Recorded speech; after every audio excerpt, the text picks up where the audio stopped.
Hey, what's up guys? This is Anthony from Anthony's Customs, and for this review, we are looking at the Marvel Legends ULIK? How do you guys pronounce his name? Anyway, it's labeled as Thor in order to sell it on the shelf to people who don't know anything, and maybe parents will buy it for their kids, or maybe they just need some kind of branding other than just the name ULIK, which sounds like some kind of inappropriate gesture. So, I don't know, this thing is a new version of a figure we got not that long ago. It was in I believe it was an exclusive multi-pack, and now we have a single release, still kind of exclusive in that I believe it is only available at Walmart. I'm not sure when this officially released. I didn't even know it existed until just recently, so I picked it up to show it to you guys, because I know Thor is all the rage right now because of that movie that apparently was either great or terrible, depending on who you ask. But I wanted to review it for you, so we're going to do that. So let's go ahead and get it off the stand and take a closer look. This guy stands almost exactly 8 inches, not counting the very tip of his hair foofs. So that's pretty good size. It's about 20 centimeters. Now, my question for you guys. Are you a fan of Thor and Thor-related characters? In my experience, there are people who are very much a fan of Thor, and there are people who are very much not a fan of the whole mythology and the weird kind of creatures like this that come with it.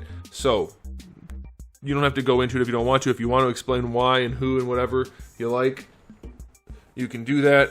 But I'm just curious. For me, it's like, whatever, I don't care. Thor's like my least favorite of the Marvel mains, but he's alright. I like Thor himself. All the connected characters I don't really care about. Okay, so let's talk about this guy. Aesthetically speaking, it is very similar to the original release. If you want to see that, it'll be up there in the corner. Same molds mostly. There are some new things, so we're just going to go over like a whole new figure. Slightly different paints, that kind of thing. We do see a lot of rhino parts in here, if you didn't notice, and then of course some very unique parts for the character. Surprising amount of paint, really. This in here, the metallic scale mill is pretty nicely done. The silver studs up here, this color right here is okay. Slightly darker green for the belt, that's fine. We have these shading spots like the original release that I'm guessing are supposed to be hair because they're always connected to a hair tuft. So I really don't like that. And this mold still needs a wash, no matter what. This much sculpting needs a wash, otherwise it looks like a cheap plastic toy. Which it kind of is, but these are collectibles. Alright, same thing down here with the feet, the brown spots up on the shins, and then the fur on the feet. Then they did paint the nails for the feet and the finger, so that's pretty good. You know, it looks not bad. Compared to most Marvel Legends, it has a decent amount of paint and a fair amount of unique sculpt work, so I like that. I don't mind the reused parts. I think this mold actually suits ULIK way more than it suits Rhino, which is interesting because it is primarily a Rhino mold. It seems to me. Okay, so let's look at the head here. It's a really nice head sculpt, way better than the original one. I love the hair sculpting. Whoever did that did a great job of capturing the movement of the hair without making it look like super directionally windswept. So that's very, very nice. I think the sculpt work on the face is great also. The extra wide eyes suit the character, so I'm okay with that.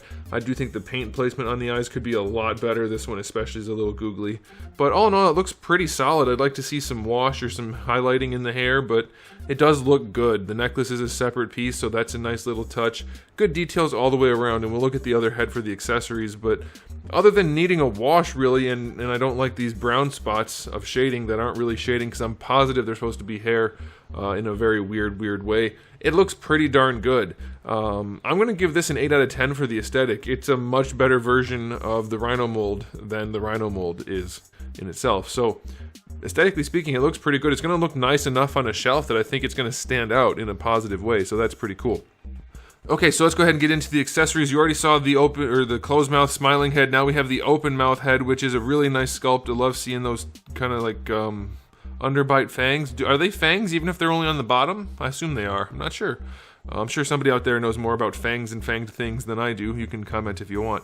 But it's again a really nice sculpt. The eyes are questionably wide and placed, but still really good overall. Love the hair sculpt still. Love the teeth. Everything's done really nicely. Paint job is good enough, because you can get away with googly eyes kind of on a character like this, so that's okay. Now, for hands, he does come with 2 kind of gripping hands that come on him in the package. One's definitely gripping with a vertical hinge. That's awesome. Thanks, Hasbro, for listening about the vertical hinges and melee weapons. Then one kind of gripping hand on him in the package. Then we get the 2 fisting hands with his little knuckle duster thingies. I don't really like the alignment of that whole situation because it makes the hand look weird. the way they point out to the side a little bit, but it's doable, it's okay. And then lastly, we get his thumper, which is just molded out of metallic swirly plastic. Not a bad batch of accessories. I don't think they really needed to do much else. If there is something else that would be good for him, I'm not familiar with him enough to know about it, so I'm pretty pleased. I will go 8 out of 10 for accessories. It's not bad. A weapon, 4 hands, 2 heads. That's a perfectly good arrangement for me. So I like that. Now let's go ahead and talk about the articulation. The head is on the disc hinge. I don't know if you're gonna be able to see it in there, probably not. And then a ball peg. So it wiggles around on the ball peg. I think you're gonna want to just leave it on there and wiggle it around up and down and rotate it around. That gives it the right height to look good.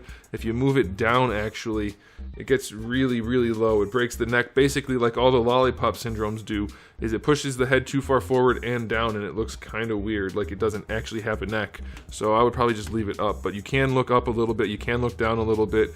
You're just gonna have to be careful to get it to look good as you're doing it. Looking up is definitely better than looking down, but I would just leave it pegged, like leave the hinge straight up so the peg is straight up, and then just move his head around that ball peg and you'll be okay.